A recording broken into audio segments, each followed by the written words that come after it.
இன்றைக்கி வந்து நம்ம சேனைக்கிழங்கு சாப்ஸ் பண்ண போகிறோம்.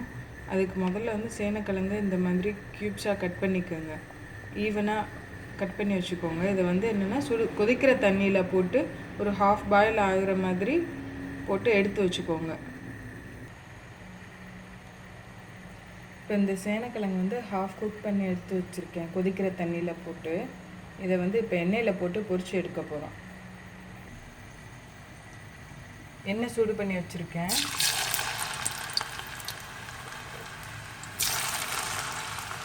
இது வந்து இந்த காயில் ஈரம் இல்லாமல் கொஞ்சம் எடுத்து வச்சுக்கோங்க, ஆற வச்சு. ஈரம் இருந்ததுன்னா படப்படன்னு இடிக்கும் எண்ணெயில் போடும்போது.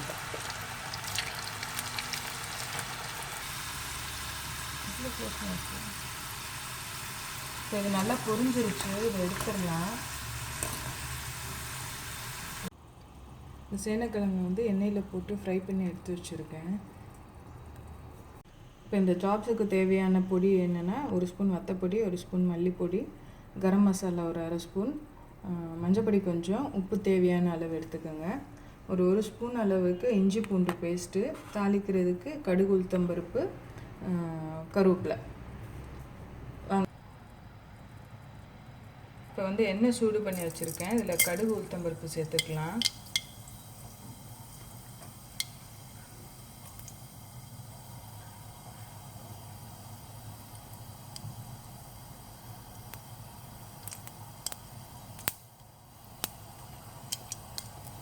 வெடிச்சதுக்கப்புறமா இஞ்சி பூண்டு பேஸ்ட்டு போட்டுக்கணும்.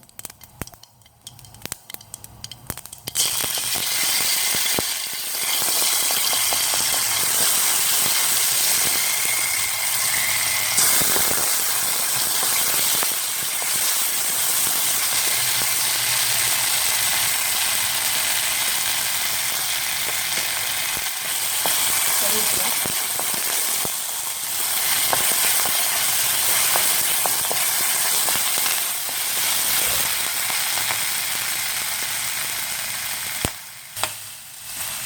இப்போ வந்து இதில் எடுத்து வச்சுருக்கிற இந்த பவுடர்லாம் ஆட் பண்ணிக்கோங்க.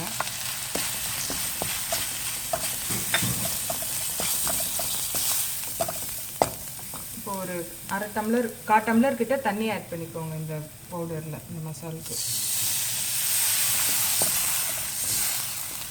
இது கொஞ்சம் கொதிக்கட்டும். இந்த ஸ்டேஜில் உப்பு ஆட் பண்ணிக்கோங்க.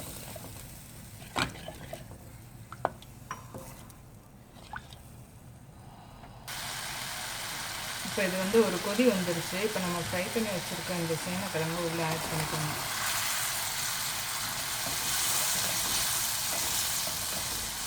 நம்ம ஏன் இது தண்ணியாக வச்சுருக்கோன்னா, அப்போ தான் இது இந்த காய்க்கு உள்ளெல்லாம் ஏறும்.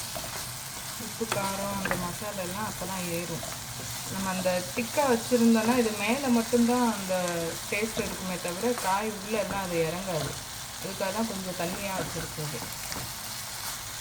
இதை அப்படியே சிம்மில் ஒரு 2 நிமிஷம் வச்சுருங்க. இந்த தண்ணியெல்லாம் அந்த காய் இழுத்துரும்.